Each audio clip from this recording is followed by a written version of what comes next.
great job, you guys. I really enjoy seeing how you guys are actually bonding with your classmates, and yeah, just I think it's really great. Not just learning calculus, but also learning how to work with other people, learning how to communicate, learning how to be patient, learning how to release control. When you're like, oh, I know what to do.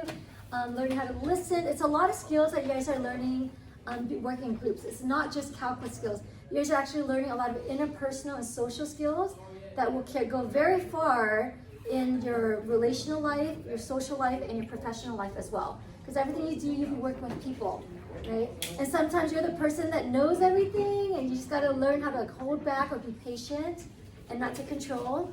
And sometimes you're the one that's totally lost and has to be really good at like, asking questions and humbling yourself and just asking the questions, right? And sometimes you're the one that's in the middle that's kind of like, oh, listening to the listen. So anyways, there's so many roles that you guys are taking, and you guys are learning so much about yourselves, and you're learning so much about other people. So anyways, I'm observing all of that as well, and it makes my heart happy to see you guys learning about yourself and about each other as you're doing math.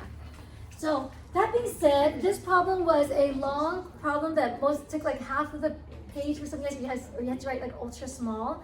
So important, I am going to make a video of it, and I'm going to go over it as well step by step, and I'm going to go through it a lot faster than maybe you guys did during your own time, just so you kind of know what the speed is like. All right, so here we want to sketch this curve. It's an A through G method of having to sketch it. The first thing we do is we find out what is the domain. So because this is a fraction, I know that there's going to be restrictions. When there's a fraction, what is the restriction? You cannot have a 0 in the denominator. So right away I know that the x squared minus 9 cannot equal to 0, x squared cannot equal to 9. In other words, x cannot equal to positive or negative 3. So don't forget when you square root both sides that you have to have a plus or minus. So if you guys forgot that when you guys are doing your algebra work. So the domain is that you cannot, it's all real numbers except for positive and negative 3. Part B, to find the intercepts. Where does it cross the x-axis and where does it cross the y-axis? So the x-intercept, so here the x-intercept, I want to find out what my x is, but I know my y is going to be 0. So the x-intercept is when I set y is equal to 0, and I get x squared over x squared minus 9. In order for a function to equal to 0, does the numerator equal to 0, the denominator equal to 0? The numerator. So when does x squared equal to 0?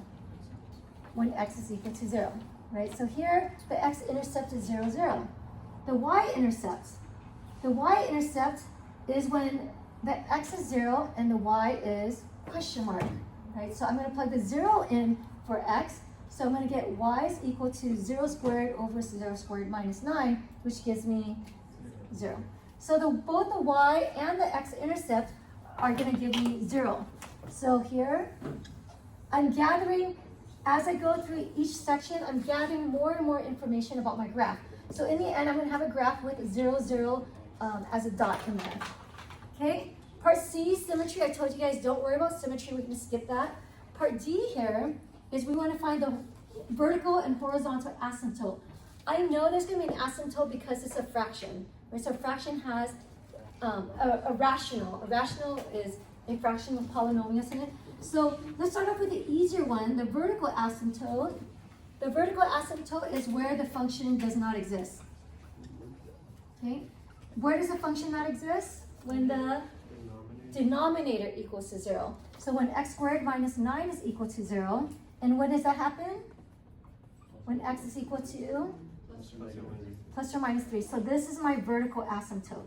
So here I have vertical asymptotes there. As you can see, a lot of the algebra is so similar, right? It's getting the same thing. It's a little bit repetitive, but their meaning of it changes a little bit. The horizontal asymptote is basically when y is equal to the limit as x approaches what? Infinity of the function of x squared over x squared minus 9. If I plug in infinity, what do I get? Infinity over infinity. Dun dun dun. Who do I call? L'Hopital. So L'Hopital, help me out. So L'Hopital tells me what do I get to do? take the derivative of the top and take the derivative of the bottom. If I do that, I get 2x on top, 2x on the bottom, right? What cancels out? 2x and it just becomes a 1, right? So I end up just getting 1. So therefore, when I say my horizontal asymptote, I have to say y is equal to 1. If you just put 1, I don't know what that means. Does that mean 1x is equal to 1? Y, is that a point? What is 1? So you have to make sure that you write y is equal to 1, right? Any questions so far in that part? All right, so that is finishing up half of the problem, okay? Part E is to find the intervals of increasing and decreasing.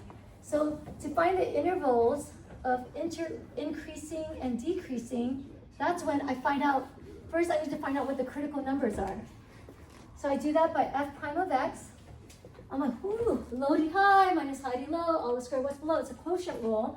So low d high minus high d low, all of the squared of what's below.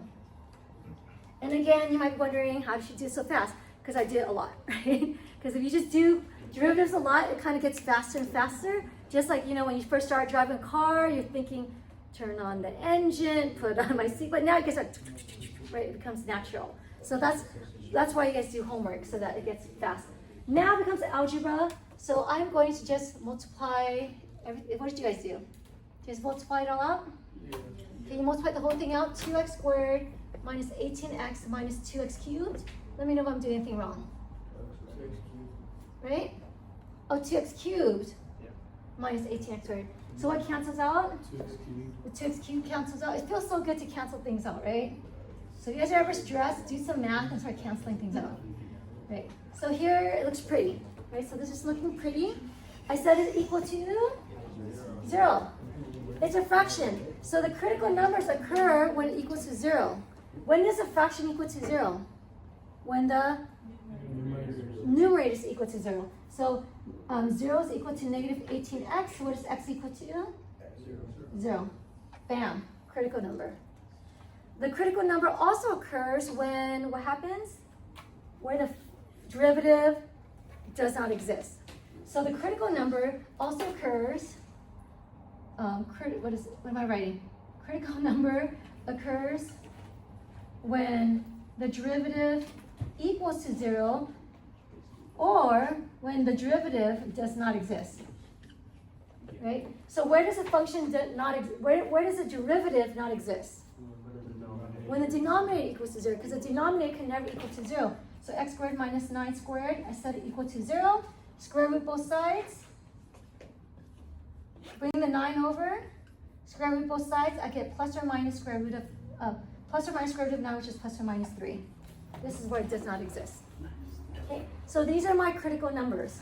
All right, so bum-ba-dum. And again, I am kind of going at warp speed right now, so just because you guys have already done these problems, right? So I know at 0 it does exist, so I can actually find a point to this.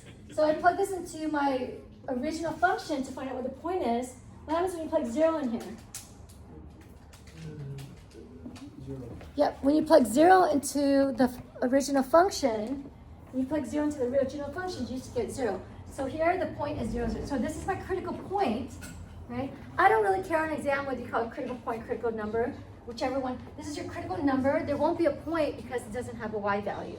All right, now after that, what do I do after that? The what? Right, the intervals of increasing, decreasing. And how do I find that out? I do the sign check, right? So I have 0, negative 3, and 3, right? And then I write derivative 1, the first, just to remind myself, hey, plug it into the derivative, not the original function. So plug in, say, negative 4. And I like to circle what was my final result, because after all that writing, I'm like, where's my derivative, right? So circle yourself so that the teacher can see it, but you can see it too. If I plug in negative 4 in here, I get a positive. Anything squared will always be positive on the denominator. So I get a positive or a positive. I'm sorry. Yeah. Here, I plug a negative in here, I still get a positive, right? Here, I plug a number here, I get a negative, plug a number here, I get a negative. I did that quickly because I know on the bottom, it'll always be a positive. So I don't need to go through the numbers of 18 minus 2 squared. I don't have to think on that. It's squared, it'll always be positive. So it's going to be increasing from negative infinity to negative 3, union negative 3 to 0, and then decreasing from 0 to 3, union 3 to infinity. Right, these windows here. All right. And then now my last step. So my last step now, it's like I have my own paparazzi here. All right, so the last step here is part EF, second derivative. So y double prime. So here is I circled you, it's right here. So this is where some of you guys had a hard time doing the derivative. Low, d high, minus high, d low, all of the squared of what's below. Okay? Again, practice, practice, practice. The more you do it, the faster it gets, right? All right, so I'm like, okay, I see x squared minus 9. I see three different groups. I'm going to try to group things out. I see a lot of them. So I kind of take a look at what do they have in common. Okay, I'm going to start simplifying. I know I'm going to pull out the x squared minus 9. I see this one, and I see this one. I know I'm going to pull out a negative 18, or 18. Doesn't matter. I'm going to pull out 18 just to make my life easier. I'm going to pull out 18. So inside here, I have a, I'm rushing right now, so when I rush, I make mistakes. X squared minus 9 times a negative, and then here, this was a positive, I have plus 4x squared, all over x squared minus 9 to the 4th power. Okay? So right away, I can start canceling things. Cancel feels so good. Cancel feels so good. Here, I can make this negative x squared plus 9 plus 4x squared. Here, I get 3x squared plus 9. So I don't feel the need to have to rewrite it every single time. Otherwise, I'll run out of space. I am getting 18 times 3x squared plus 9 over x squared minus 9 to the 3rd power. This is my second derivative. Some of you guys had a negative, negative, negative. That's fine too. It's the same thing. If you had a bunch of negatives in there. Same story.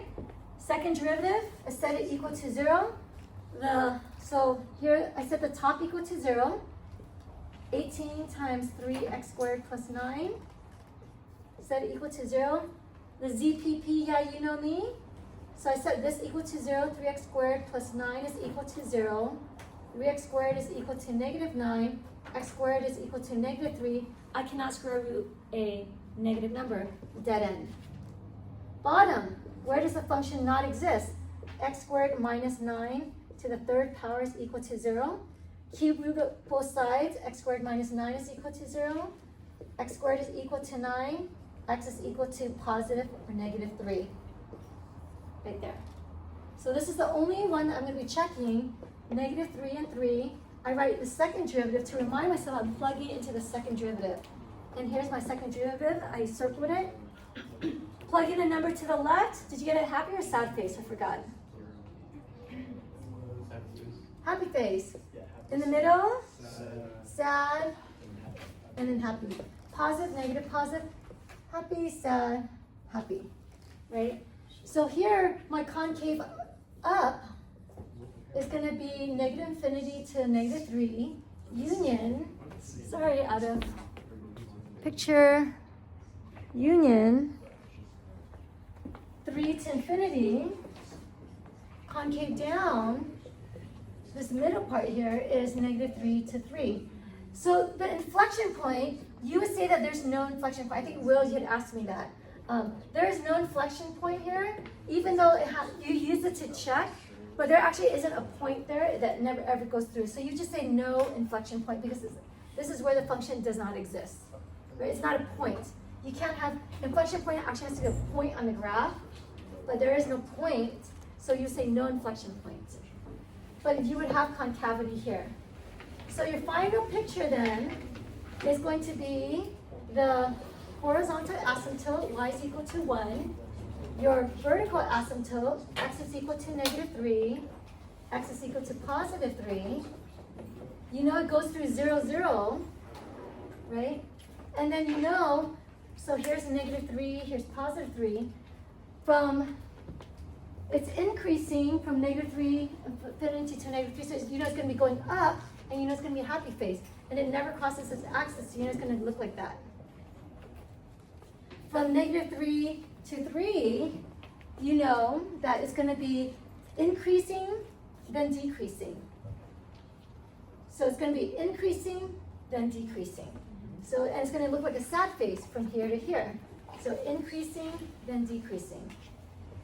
And then last but not least, on the right side here, from 3 to infinity, it'll be a happy face, but it'll be going downwards. So it'll be a happy face going downwards, and again, it doesn't, the only time it ever crosses the x or y axis is right there. So that's why I know I never draw anything crossing the x or y axis. Okay, any questions on this?